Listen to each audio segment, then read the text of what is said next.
नमस्कार, मैं हूं captain doctor Arun Shahariya, associate professor geography और NCC in charge doctor Bhimrao Ambedkar government PG college Shri Ganganagar. दोस्तों, आज हम एक एनसीसी का महत्वपूर्ण टॉपिक डिस्कस करने जा रहे हैं जो कि बी और सी के एग्ज़ाम्स में तो आता ही आता है, कई बार सामान्यतः भी पूछा जा सकता है। टॉपिक का नाम है फायर ऑर्डर, फायर आदेश। ये फायर आग वाला फायर नहीं है। ये जब हम कहीं गोली चलानी होती है तो एक अनुशासित सेना और एक अनुशासित टीम बिना अपने कमांडर के आदेश के फायरिंग नहीं करती है, गोली नहीं चलाती है। इसलिए अपने कमांडर के आदेश पर ही वो फायर करती है, गोली चलाती है। इसलिए ज़रूरी है कि कमांडर को भी फायर आदेशों के बारे में मालूम हो, किस प्रकार से अपनी टोली को फायर के आदेश देने हैं। फायर आदेश क्यों दिए जाते हैं? ताकि हम कम गोला बारूद खर्च करके और निश्चित टारगेट को प्राप्त कर सकें। अंधाधुंध फायरिंग करके हम अपना समय भी बर्बाद करेंगे, गोला बारूद भी बर्बाद करेंगे और हमारा टारगेट भी हासिल नहीं होगा। फायर ऑर्डर से क्या फ़ायदा होता है कि हम अपने गोला बारूद को बचाते हुए, अपने एम्यूनिशन को बचाते हुए, अपने लोगों की ज़िंदगी बचाते हुए दुश्मन को हानि पहुंचा सकते हैं, उन पर कब्ज़ा कर सकते हैं। तो महत्वपूर्ण टॉपिक है फायर ऑर्डर। फायर ऑर्डर, इसमें फायर आदेश जो है वो किस प्रकार से दिए जा सकते हैं। पहला है प्लान फायर ऑर्डर, योजनाबद्ध आदेश। फायर का आदेश है, ये आदेश कौन देता है? ये उच्च अधिकारियों द्वारा दिया जाता है। यानी वो प्लान करके भेजते हैं, वो योजना बनाकर भेजते हैं किसी भी टीम को, किसी भी यूनिट को, किसी भी अधिकारी को कि आपका जो फायर होगा वो इस योजना के अधीन आपको करना है। तो वो प्लान फायर ऑर्डर कहलाता है, जो कि उच्च अधिकारियों द्वारा हमें किसी यूनिट को दिया जाता है। उसके बाद है फायर डायरेक्शन ऑर्डर, फायर निर्देश आदेश। ये फायर कमांडर को उसके बड़े अधिकारी देते हैं। अब फायर कमांडर कौन होता है? वो जो ग्राउंड पर है, वो जो फील्ड में है, वो जो ऑपरेशनल एरिया में है और जो अपनी टीम को कमांड कर रहा है, उसे जो आदेश अपने उच्च अधिकारी से मिलते हैं उसे फायर डायरेक्शन ऑर्डर कहा जाता है, फायर निर्देश आदेश कहा जाता है। फायर कमांडर को उससे बड़े अधिकारी देते हैं क्या? Fire direction order. तीसरा है फायर कंट्रोल ऑर्डर, फायर नियंत्रण आदेश। ये क्या होता है? ये फायर कमांडर द्वारा अपने अधीनस्थ दल को दिया जाता है। एक फायर कमांडर के नीचे जो टीम काम कर रही है, जो दल काम कर रहा है, जिस टोली को लेकर वो क्षेत्र में गया हुआ है, उसको आदेश देने का काम फायर कमांडर का होता है। और फायर कमांडर के आदेश पर ही गोली चलती है, गोली रुकती है। फायरिंग चलती है, फायरिंग रुकती है, या वही आदेश देता है कि ये आदमी इस डायरेक्शन में इतनी गोली चलाएगा। तो उससे क्या होता है कि पूरी फायर की टीम में जो यूनिट है, फायर यूनिट, उसमें एक डिसिप्लिन बना रहता है, जिससे कि हम अपना कम से कम नुकसान करवाकर, गोला बारूद एम्यूनिशन का कम से कम नुकसान करवाकर ज़्यादा से ज़्यादा फायर हासिल कर सकते हैं। अब फायर यूनिट क्या होती है? और फायर यूनिट वह टोली जो अपने फायर कमांडर के आदेश पर फायर करे। तो फायर यूनिट क्या है? एक ऐसी टोली, वो प्लाटून हो सकती है, वो कंपनी हो सकती है, वो 3-4 लोगों का दल हो सकता है, लेकिन वो ग्रुप जो बिना अपने कमांडर के फायरिंग नहीं करेगा वो फायर यूनिट कहलाती है। जो अपने कमांडर के आदेश पर कार्रवाई करती है वो फायर यूनिट कहलाती है। अब फायर यूनिट कमांडर कौन होगा? ये उसी फायर यूनिट का सीनियर मोस्ट अधिकारी होगा, अफसर होगा, या जेसीओ होगा, या एनसीओ होगा, जो अपनी यूनिट को कंट्रोल कर रहा है। फायर यूनिट का अधिकारी, जिसकी जिम्मेदारी दी गई है उस टीम को कंट्रोल करने की, जिसकी जिम्मेदारी पर वो सारी टीम कार्रवाई करती है, वो क्या कहलाता है? वो फायर यूनिट कमांडर कहलाता है। अब आ जाए टाइप्स ऑफ फायर, यानी फायर की किस्में। तो फायर की किस्में किस प्रकार से होती हैं आप देख सकते हैं। हम फायर किस किस प्रकार से कर सकते हैं। पहला फायर है कंसंट्रेटेड फायर, संकेंद्रीय फायर, इसको हम नुक्ता फायर भी कहते हैं। नुक्ता मतलब एक बिंदु। तो जब आपको कमांडर आदेश दे कि निश्चित स्थान पर केंद्रित करके हमको फायर करना है, कि पेड़ के पास दुश्मन छुपा है तो वहीं पर हमको फायर करना है, नुक्ता फायर, फैला हुआ फायर नहीं करना है, एक बिंदु पर केंद्रित होकर फायर करना है कि दुश्मन वहाँ है, सब वहीं फायर करेंगे। तो इसे क्या कहते हैं हम लोग? कंसंट्रेटेड फायर या संकेंद्रीय फायर, या इसे नुक्ता फायर भी कहा जाता है, एक नुक्ते पर फायर करना। डिस्ट्रीब्यूटेड फायर, फैला हुआ फायर, जब टारगेट की लाइन में फैलाकर फायर किया जाता है। दुश्मन सामने है और हमें पता नहीं है किस केंद्र बिंदु पे छुपा हुआ है, तो हम फैलाकर फायर करते हैं उसी लाइन में, दुश्मन की लाइन में हमको फैलाकर फायर करना होता है, तो उसे हम डिस्ट्रीब्यूटेड फायर के नाम से जानते हैं। एरिया ऑफ फायर, फायर का क्षेत्र। अब फायर कहाँ करना है? ऐसा तो है नहीं कि अपनी ही साइड में फायर करते रहेंगे हम लोग। हमें कोई निश्चित एरिया दिया होगा जहां दुश्मन छुपा हुआ है, या जहां से दुश्मन के आने की संभावना है, या दुश्मन की मौजूदगी का हमें एहसास है। वो जो इलाका है फायर करने का क्षेत्र जिसमें फायर यूनिट की जिम्मेदारी होती है। एक फायर को जिम्मेदारी दी गई है कि आपका इलाका यहाँ से यहाँ तक है। मान लो कोई पेड़ है और कोई पुल है, तो पुल से और पेड़ के बीच का जो एरिया है वो यूनिट ए का जिम्मेदारी का क्षेत्र है, तो वो यूनिट ए का फायर एरिया हो गया। उस इलाके में कोई हरकत होती है, कोई मूवमेंट होता है, कोई दुश्मन आता है, तो फायर करने की जिम्मेदारी उस यूनिट की होगी। तो जिस यूनिट को जिस इलाके की जिम्मेदारी दी जाती है वो एरिया कहलाता है एरिया ऑफ फायर, जिसमें कि ऐसा क्षेत्र जिसकी जिम्मेदारी एक पर्टिकुलर यूनिट को दी गई है। अब आ जाए फायर कंट्रोल कैसे दिए जा सकते हैं। फायर कंट्रोल आदेश देने में क्या सावधानियां होनी चाहिए, बहुत इंपॉर्टेंट है। आपके गलत निर्देश, गलत आदेश पर गलत कार्रवाई हो जाएगी, जिसका खामियाजा पूरी टीम को और पूरे देश को और पूरी यूनिट को भुगतना पड़ सकता है। इसलिए इम्पॉर्टेंट है कि जब आप फायर ऑर्डर दे रहे हैं तो कुछ विशेष सावधानियों को आप ध्यान में रखें। जैसे आदेश साफ और थोड़े शब्दों में हो, आदेश बिल्कुल क्लियर होना चाहिए और कम शब्दों में होना चाहिए। सामने दुश्मन सर पर खड़ा है और आप कहानी सुनाने लग जाएं कि ऐसे करके फायर करना है, तब तक दुश्मन हम पर हमला बोल देगा। इसलिए फायर का आदेश साफ होना चाहिए और कम से कम शब्दों में होना चाहिए। दूसरा, आदेश तेज़ आवाज़ में हो जिसे सभी सुन सकें। तो ये आपकी जिम्मेदारी है फायर कमांडर की कि वो जो आदेश दे रहा है उसकी पूरी टीम को सुनाई दे। इसलिए उसे तेज़ आवाज़ में, ऊंची आवाज़ में बोलना है कि उसका टीम का प्रत्येक मेंबर जो है उसके फायर आदेश को सुनकर और समझ सके। आदेश हुक्म के तौर पर दिया जाए। जो आप ऑर्डर दे रहे हैं उसमें हुक्म होना चाहिए कि ये कार्रवाई करो।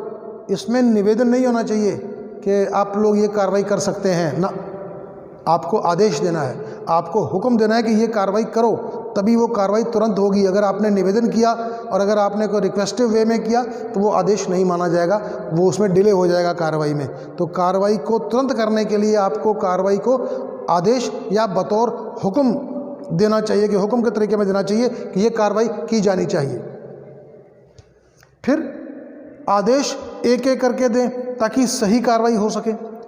अगर आदेश 2-3 हैं तो आप आदेश एक एक करके दें ताकि सही कार्रवाई हो सके।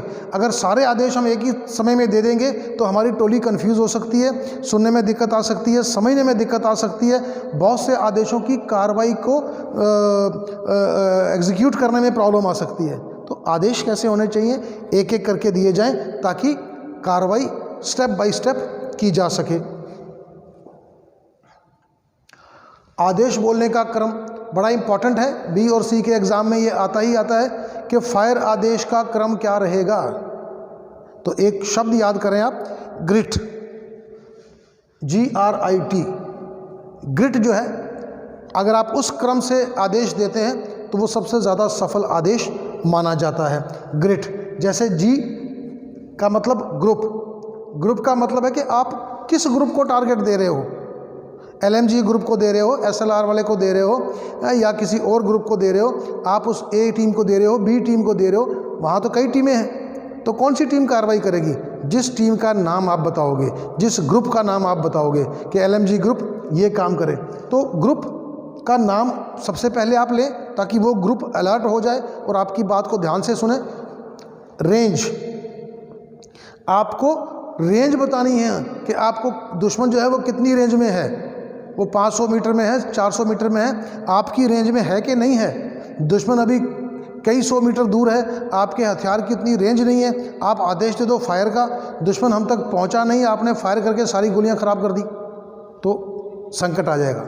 इसलिए कमांडर को बताना पड़ेगा कि ग्रुप ये ध्यान दे कि वहाँ पर इतनी रेंज पर दुश्मन जब आएगा तब आपको फायर करना है, आपकी रेंज में आएगा तो रेंज भी बताना है, टारगेट कितनी दूरी पर है। आइडेंटिफिकेशन, आइडेंटिफिकेशन का मतलब आई से क्या हो जाएगा, आइडेंटिफिकेशन, टारगेट का बयान कि टारगेट क्या है, कौन सी टोली है, कौन सा दुश्मन है, कौन सा इलाका है, किस दिशा में है, आपको उसका बयान देना है कि बरगद के दाएं देखो या मंदिर के इधर या पुल के बाईं तरफ। टारगेट का बयान देना है कि किसको आपको हिट करवाना चाहता है कमांडर, तो उस टारगेट का बयान करेगा वो, आई से इंडिकेशन देगा उस टारगेट के बारे में।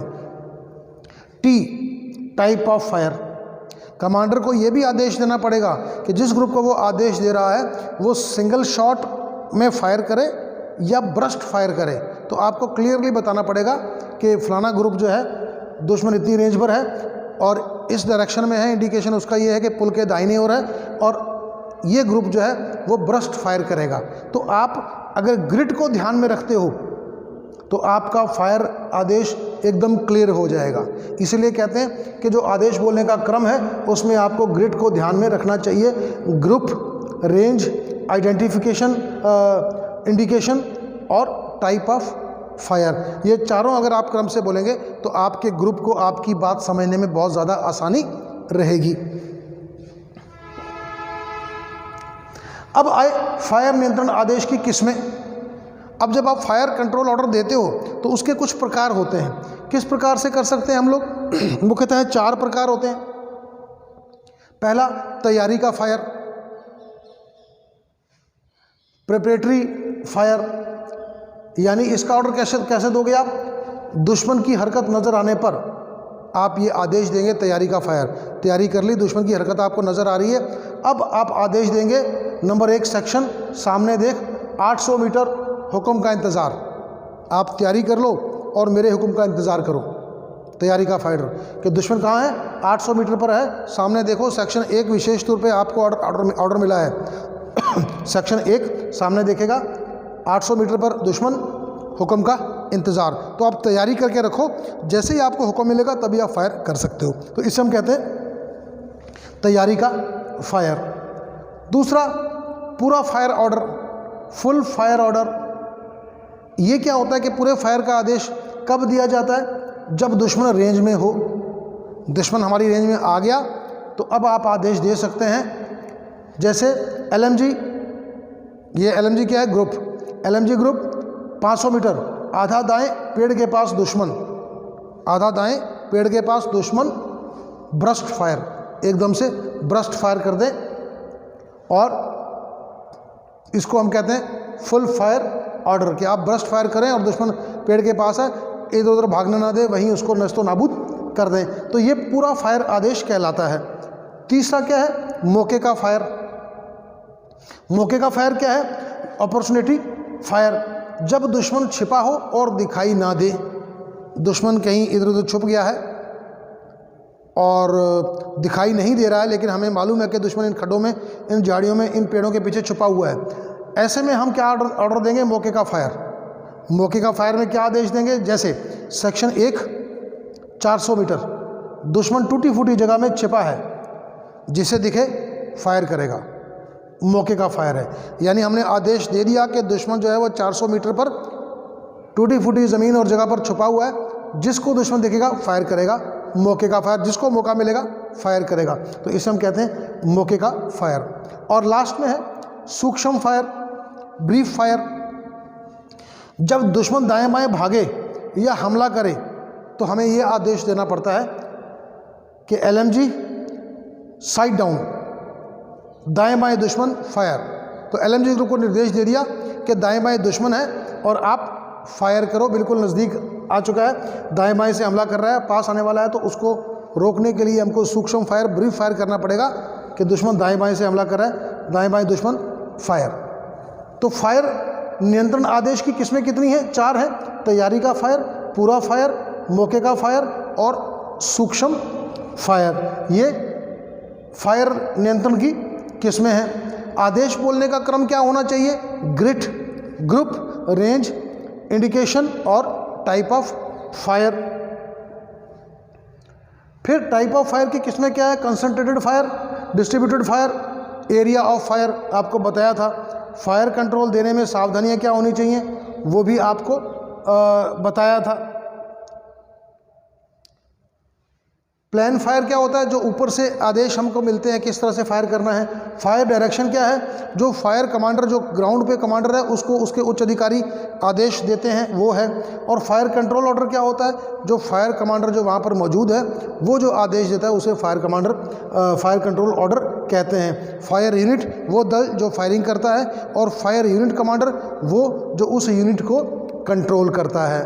तो दोस्तों आज की वीडियो में इतना ही। आज हमने पढ़ा फायर ऑर्डर क्या है, कितने प्रकार के होते हैं। एनसीसी और मिलिट्री साइंस में बहुत महत्वपूर्ण टॉपिक है ये, और उम्मीद है आपको इससे लाभ पहुंचा होगा। अन्य वीडियो अगर आपने देखनी है तो हमारे चैनल को सब्सक्राइब करें, शेयर करें, लाइक करें। इस चैनल पर और भी कई वीडियोस एनसीसी की, आर्मी की, ज्योग्राफी की डाली हुई हैं, आप यूट्यूब चैनल में जाकर के देख सकते हैं। यदि आपका कोई सुझाव हो तो आप कमेंट बॉक्स में जाकर के कमेंट भी कर सकते हैं। मिलते हैं अगली वीडियो में, तब तक के लिए जय हिंद, जय भारत, धन्यवाद।